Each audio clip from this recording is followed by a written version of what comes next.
Hey hi friends, good evening, welcome to our YouTube channel. अभी आप देख रहे हैं ऑफ पिच टॉक्स। आज हम डिस्कस करने वाले हैं जो पॉइंट है, हमारा जो आज का पॉइंट है वो पॉइंट है कल का जो मैच होने वाला है मैनचेस्टर में, उस मैच का जो वेदर है और वो जो पिच रिपोर्ट है। पिच आज पहली बार, आप सभी को पता होगा, पहली बार जो पिच को ओपन किया गया है, उस पिच का जो कंडीशन है, किस टाइप के पिच है, ग्रीन पिच है, किस टाइप का पिच है, उस बारे में हम डिस्कस करना चाहते हैं। तो सुप्रीत जी बताइए, आज के पिच, अब जो रिपोर्ट आपने जो देखा उसमें पिच किस टाइप का पिच लगा आपको, उसमें किस बॉलर फ्रेंडली पिच है या बैटर फ्रेंडली पिच है, वो आप थोड़ा बताइए दर्शकों को। जी जी कुंदन, मैं अपने दर्शकों को बताना चाहूँगा कि जैसा कुंदन ने बताया कि पिच का कवर अफवाह है। मैं देख रहा था उसमें कि आज तो पहली बार मुंह दिखा, पिच का मुंह दिखाई हुआ है पहली बार। हाँ, मुंह दिखाई, सही बोले, उसके लिए कुछ शगुन भी देना पड़ता होगा। तो देखा मैं कुंदन की, पहले तो वेदर कंडीशन में देख रहा हूँ कि काफी बादल है और बारिश की भी अनुमान है। और पिच में देखा कि काफी मतलब ग्रास है, मतलब बड़ी बड़ी ग्रासें हैं, इतनी है। अगर आप ये देखें तो ऑलमोस्ट 0.6 to 7 mm ग्रास है वहां पे।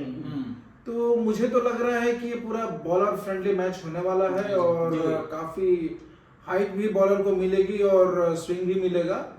और बस अब कुछ ही घंटों की बात है और मैच तो शुरू होगा और आप भी वहां देखेंगे कि ये बॉलर फ्रेंडली मैच होगा मेरे हिसाब से। नीरज जी जी जी, आपका इस पे क्या पॉइंट है? अपना पॉइंट मेरा भी जैसे सुप्रीत बोला उनसे मैं पूरा एग्री करता हूं कि जहां भी ग्रीन पिच होती है वहां हमेशा बॉलर को ज्यादा सपोर्ट मिला है। अगर आप देखेंगे, जैसे पिच, सुप्रीत ने बोला कि पिच का मुंह दिखाई हुआ है और हमने भी पिच का व्यूज देखा है, पिच पे काफी है।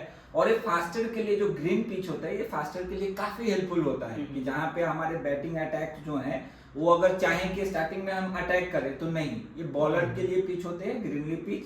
तो हम सुप्रीत के बात से एग्री करते हैं और हमने भी अपना जैसे आपको बताया। जी जी, तो आप कुंदन और तो फ्रेंड्स, आपको हम कुछ इस मैच के रिगार्डिंग कुछ अपडेटें हैं जो अपडेट आपको मैं देना चाहता हूँ। फर्स्ट अपडेट ये है कि नीतीश कुमार रेड्डी, कल तक ये आ रहा था कि नीतीश कुमार रेड्डी सिर्फ 4th मैच में अवेलेबल नहीं है, बट अभी रिपोर्ट जो आया है उसके हिसाब से नीतीश कुमार रेड्डी पूरे जो टूर्नामेंट, जो 5th 4th जो भी मैच है, पूरे सीरीज से रूल्ड आउट हो चुके हैं। और जो जहां मैनचेस्टर है, जहां पे ये मैच होने वाला है, वहां पे कंटिन्यूसली 2 दिन से बारिश हो रही है, तो वेदर कंडीशन भी फोरकास्ट कंडीशन रहेगा। आज भी जैसे हम लोग देख रहे हैं कि बारिश हो रही थी थोड़ी देर पहले, हाँ बूंदाबांदी हो रही थी। जो पिच का जब हटाया जा रहा था कवर, तो उससे पहले तक बारिश हो रही थी, जो हमने देखा जैसे। तो नीरज, मेरे हिसाब से मतलब कोई भी टीम बारिश हो रही है तो पहले टॉस जीतकर बैटिंग करना पसंद करेगी या बॉलिंग? मेरे ख्याल से जो पिच का कंडीशन अभी देख रहे हैं, ग्रास ग्रीन पिच है, तो मेरे हिसाब से अगर इंडिया टॉस जीतती है तो वो पहले बैटिंग ही ले। उनके लिए ज्यादा बेटर रहेगा कि बैटिंग में उनके पास प्रेशर नहीं रहेगा कि हमको इतना स्कोर करना है। अगर बैटिंग वो पहले करती हैं, एक रन का टारगेट अगर सामने वाले टीम को देते हैं, तो उनके पास ऑप्शन होता है कि उनको डोमिनेट कर पाए। अगर हम एक स्कोर देते हैं तो सामने वाले टीम्स के पास भी दबाव रहता है कि हमारे पास एक स्कोर है, उनको खेलना पड़ेगा, उनको मारना पड़ेगा। अगर स्कोर इंडिया ज्यादा देती है तो उनको बैटिंग थोड़ा तेज करना पड़ेगा। और इसी बीच में जो हमारे बॉलर्स हैं वो इस बात का फायदा उठाएंगे। तेज मतलब आप क्या करना चाहेंगे? मतलब पहले बैट्समैन आए, थोड़ा अपना समय दें पिच पर, फिर रन बनाए? हमारे इंडिया के बैटर आए, पिच पे थोड़ा समय दे। जैसे आपने पिच के बारे में देखा तो उस पे बैटर को 1-2 घंटे टाइम देना पड़ेगा। 1-2 घंटे टाइम दे, पहले वो अपने आप को सेट कर लें, उसके बाद स्कोर टारगेट करें। पहले देखें कि कंडीशंस क्या है, बॉल कैसे स्विंग कर रही है, बॉल का मूव देखे कि बॉल गिर रही है, कहाँ जा रही है, क्या कंडीशन है, कंडीशन के बेस पे खेले। जैसे ऑलरेडी हमने मल्टीपल प्रोडकास्ट में डिस्कस किया हुआ है कि मैनचेस्टर के जो ग्राउंड है वो काफी अभी हमारे लिए उतना मतलब अच्छा नहीं रहा है इंडिया के लिए। हमारा रिकॉर्ड अच्छा नहीं है, लेकिन हम चाहते हैं कि इंडिया इस बार वहां पे रिकॉर्ड कायम करे। तो इसके लिए हमारे इंडियन टीम को अपना एक अच्छा क्रिकेट जो ऑलरेडी वो खेल रहे हैं उससे बेटर टू बेटर खेलना पड़ेगा उनको उस ग्राउंड। और एक और पॉइंट है ना, जैसे कि हम पिछले पॉडकास्ट में भी बात किए थे, इंडिया का चेस हिस्ट्री है 2013 के बाद सिर्फ 24-26 मैच में 2 मैच से जीती है। तो इस पॉइंट से भी इंडिया लास्ट में चेस अभी इंडिया से हो नहीं पा रहा है। तो आप बेटर है कि आप अपना जो बेस्ट है कि आप टॉस जीते, पहले बैटिंग करें और बैटिंग करने के बाद जब न्यू बॉल रहेगी तो 1-2 घंटा बॉलर फ्रेंडली पिच रहेगी। ये पिच ऐसा है कि आप ये नहीं बोल सकते एवरीडे आपका फास्टर का पिच होगा। ओके, ये पिच ऐसा है कि आपका फर्स्ट डे एवरीडे जो भी एवरी 5 दिन है, 5 दिन 1 से 2 घंटा बॉलर फ्रेंडली होगी। उसके बाद बॉल थोड़ा बैट्समैन को भी मिलेगा, वो आएगा, वो चांस मिलेगा बाउंड्री मारेगा, रन शूट करने का समय देने पे। और एक और है कि ये जो पिच, अगर आप पिछला सीरीज देखेंगे तो वहाँ पे जो मोइन अली थे, वो स्पिनर है, उन्होंने 4 विकेट लिया था। तो 5th इनिंग में जाके, 5th डे जाके, 4th डे जाके ये पिच जो है वो थोड़ा स्पिन फ्रेंडली भी हो जाती है। तो मतलब ये कहना चाह रहे हैं कि वो फास्ट बॉलर के साथ साथ 3 दिन के बाद वो स्पिन के लिए भी अच्छा विकल्प रहेगा। हाफ 4th डे लंच के बाद, यानी हाफ 4th डे के बाद और 5th डे एक थोड़ी स्पिनर फ्रेंडली पिच भी हो जाती है। तो उस हिसाब से प्लेइंग 11 इंडिया को सजेस्ट करना पड़ेगा, डिसाइड करना पड़ेगा। तो आप बताएं आपके हिसाब से इंडिया टीम का प्लेइंग 11 क्या होना चाहिए। और आपने हमारे जैसे कुंदन ने अभी बताया कि नीतीश कुमार रेड्डी बाहर हैं, तो स्वाभाविक है नीतीश कुमार रेड्डी के जगह पे एक प्लेयर अंदर आएंगे जो है साई सुदर्शन। नीतीश कुमार के रेड्डी पे आएंगे, लेकिन उनका जो डाउनिंग है वो प्लेस पे नीतीश कुमार रेड्डी के जगह पे आपको हम करुण नायर को खेलते देखना चाहते हैं, और करुण नायर का जो प्लेस है वहां पे हम साई सुदर्शन को खेलते देखना चाहते हैं। मतलब आप ये बोल रहे हैं कि आपके दो ओपनर जो फिक्स है, राहुल जायसवाल के बाद आप साई सुदर्शन को देखना चाहते हैं। उसके बाद गिल, सुमन गिल, उसके बाद ऋषभ पंत आएंगे, उसके बाद से आपका जडेजा है, जडेजा नहीं, 6 पे करुण नायर को देखेंगे, 7 पे हम जडेजा को देखेंगे। तो ये बॉलिंग के लिए भी, जैसे कुंदन ने बताया कि बॉलिंग के लिए भी पिच जो है मददगार है। तो आप कौन 7 के बाद आप किसको फिर देखना चाह रहे हैं? 7 के बाद हम जैसे देखना चाहेंगे जो हमारे ये है, क्या नाम है उनका, और आपको ये भी ध्यान रखना होगा कि 4th और 5th डे में स्पिन को भी पिच मदद करेगी। देखिए क्या है, अगर हमारे जो ओपनर बैटर हैं, अगर उन्होंने स्कोर अच्छा किया, हम चाहते नहीं कि हमारे वो बैटर को आने का मौका मिले। हमारे स्टार्टिंग्स के बैटर हैं, वो टाइम दे पिच पे और वो पिच को समझे और फिर खेले। हमारे बॉलिंग ऐसा मौका ही नहीं है कि हमारे बॉलिंग डाउन को आना पड़ेगा। मतलब 8वें 9वें 10वें को ना हम मौका ही नहीं दो। बैटिंग ऑर्डर डिसाइड कीजिए। अगर आपको मैच जीतना है मैनचेस्टर में, तो आपके बैटिंग ऑर्डर को चलना बहुत जरूरी है। आपको एक हाई स्कोरिंग मैच करना पड़ेगा, क्योंकि इंग्लैंड को जब तक आप स्कोर नहीं देंगे, इंग्लैंड की टीम को सबको बखूबी जानने हैं, वो एग्रेसिव गेम खेलते हैं। आपका स्कोर कैसा भी रहेगा, उनका बैटर है वो एग्रेसिव मोड में रहते, वो नहीं कि वो डिफेंस कर करके 4 दिन खेलेंगे।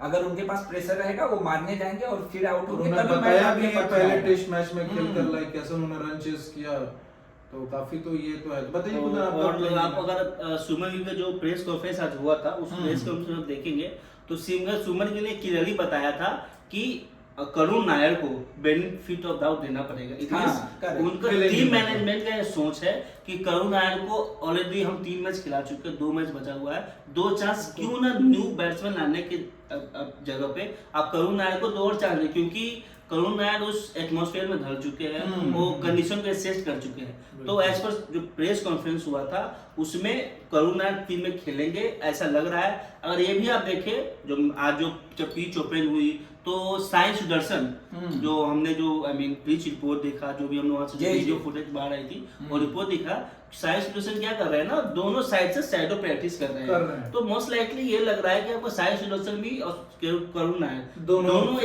फिक्स है, दोनों इसमें खेलेंगे। तो बैटिंग ऑर्डर डिसाइड करना है, बैटिंग में ये डिसाइड करना कि आप करुण नायर को कहाँ खिलाएंगे और साई सुदर्शन को। अगर मेरे हिसाब से जब करुण नायर ने 300 बनाया था, तो अगर मैं गलत नहीं हूँ तो करुण नायर शायद 5th या 6th पोजीशन पे या करुण नायर स्कोर किया था 5th या 6th, तो वो कर सकते हैं इसको। लेकिन क्या है ना, करुण नायर लेट से बैटिंग कर सकते हैं, लेकिन अगर वो साई सुदर्शन को आप उस जगह पे रखो तो वो लेट से बैटिंग साई सुदर्शन नहीं कर पाएंगे, क्योंकि ये है ना साई सुदर्शन क्या टॉप ऑर्डर टॉप। तो मेरे हिसाब से जो प्लेइंग 11 होना चाहिए, क्योंकि ये जो बैटिंग ऑर्डर उसके हिसाब से आपका केएल राहुल, फिर आपके यशस्वी जायसवाल, साई सुदर्शन, उसके बाद कैप्टन सुमन गिल, वाइस कैप्टन आपके ऋषभ पंत, फिर आएंगे आपके करुण नायर, 7 नंबर पे आपके आएंगे जडेजा।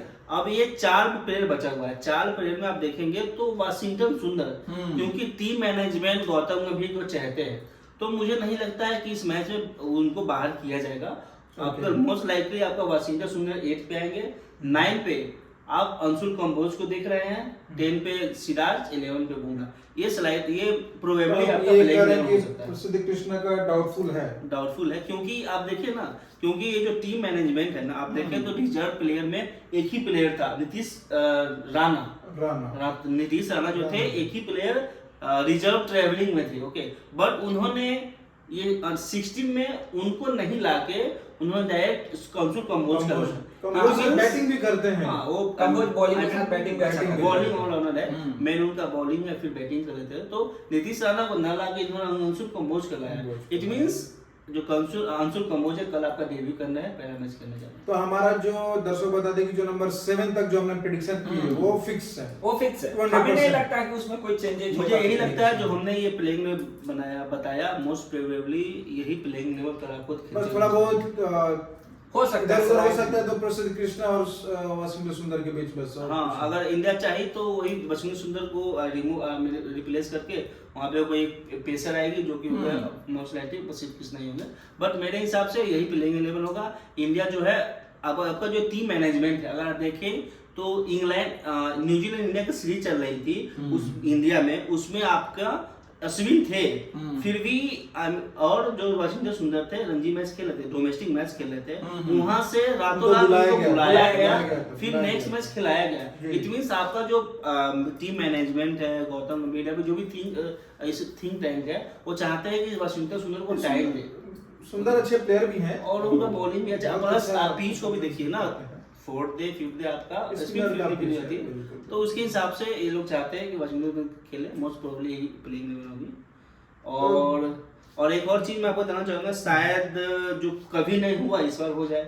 और आप देखेंगे तो सेकेंड मैच जो बर्मिंघम में हुआ था, आज तक इंडिया वहाँ पे मैच जीती नहीं थी, वहाँ पे हिस्ट्री क्रिएट किया था।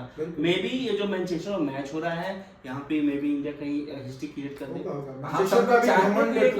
क्रिएट हो। और इंडिया हिस्ट्री क्रिएट करने में अपना एक नाम बना रखे हैं कि जो काम असंभव है वहीं पे इंडिया रहते हैं। और जो अभी हम प्लेइंग 11 बताए हैं ना, इस प्लेइंग 11 में कैपेबिलिटी है कि वो इसमें खेल सकते हैं, इसके सिंगल हैंड मैच को पूरा सारा चीज है।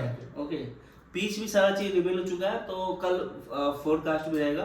तो हमारे हिसाब से मोस्ट प्रोबेबली इंडिया को टॉस जीत के पहले फील्डिंग बैटिंग करना चाहिए, क्योंकि चेस 4th इनिंग में मेरा भी राय वही है कि इंडिया को बिल्कुल बैटिंग करना चाहिए, थोड़ा समय आके अपने समय देना चाहिए पिच के ऊपर में, एंड उसके बाद कंडीशंस को समझ के फिर आप खेलिए और अच्छा प्रदर्शन करिए। हम तो यही दुआ करेंगे। तो आपके हिसाब से इस मैच का आई मीन जो रिव्यू है, जो मैच का जो पॉइंट ऑफ व्यू है, आपके हिसाब से एक कमेंट दीजिए कि मैच कौन जीत रहा है। और आपके हिसाब से, क्योंकि कल से मैच स्टार्ट हो रहा है, तो आपके हिसाब से कौन ऐसा प्लेयर है जिसको आप देखना चाहते हैं एज ए बॉलर, ऐसे बैट्समैन अच्छा करे? आप दोनों से मैं राय जानना चाहूँगा। देखिए कुंदन, श्योर शॉट की इंडिया ये मैच जीत रही है, या 2 विकेट से जीते, 1 विकेट से जीते, या 10 रन से जीते, 20 रन से जीते, इंडिया मैच जीत रही है। और मैं इस मैच में साई सुदर्शन को एक बेटर परफॉर्मेंस के तौर पे देखा, बहुत अच्छा। और as a bowler mister DSP Siraj. मेरा भी सेम राय मेरा है कि हम इस बार ये जो अपना मैच है, इसमें हम जो अपना ओपनर बैटर है यशस्वी जायसवाल, हम चाहेंगे कि यशस्वी जायसवाल पिच पे टाइम दे और वो हाई स्कोरिंग करे। तो हमारे बैटर में हम यशस्वी जायसवाल को रखेंगे, और बॉलर में जैसे बोला हमारे पास 2 चॉइस है। जैसे आपने बोला अंशुल कंबोज, हमने उनका बॉलिंग देखा है, अगर उनको चांस मिलता है तो हमें उनसे विकेट चाहिए कि अंशुल कंबोज हमारे लिए विकेट निकाल के दे कि हमारा जीतने का चांसेस और बढ़े।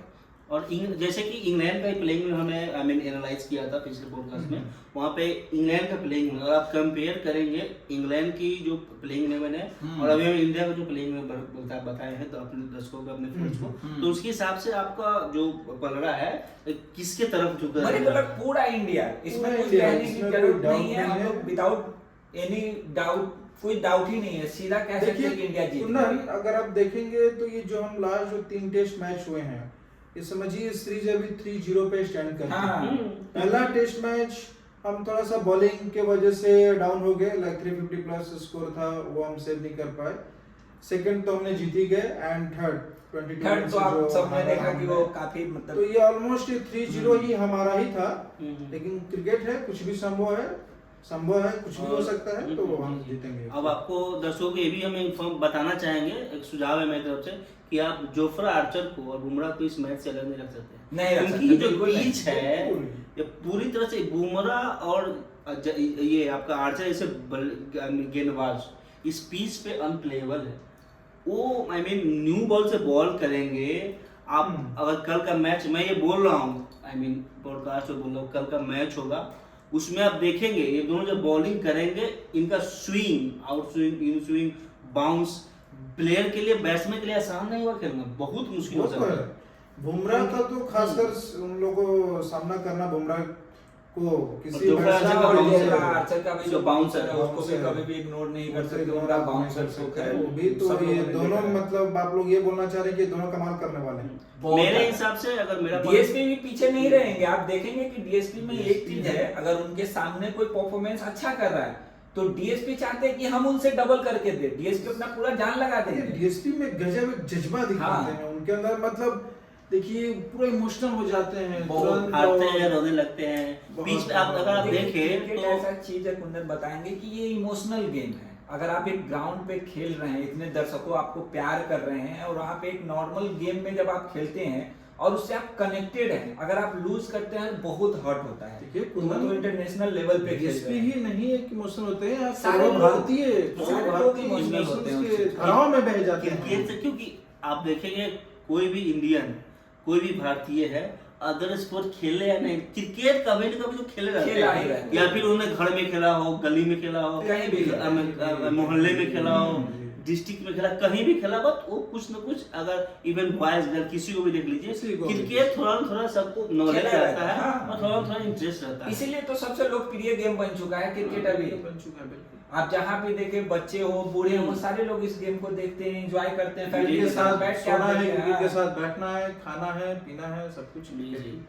तो दोस्तों इसी के साथ आपसे हम रिक्वेस्ट करते हैं कि आप अपना पॉइंट ऑफ व्यू कमेंट में दीजिए कि आप नेक्स्ट लोग मैच इसको में देखें। कौन जीत रहा है और आपके हिसाब से कौन ऐसा बैट्समैन है, कौन ऐसा बॉलर है जो नेक्स्ट मैच में की प्लेयर है, जो आई मीन इंडिया को जिता सकता है या फिर इंग्लैंड के लिए अच्छा प्रदर्शन करेगा। आप प्लीज कमेंट में दीजिए और वीडियो को शेयर कीजिए, लाइक कीजिए। इसी के साथ आज का टॉक हम यहीं पे समाप्त करते हैं। धन्यवाद। जय हिंद। जय हिंद। जय हिंद दोस्तों।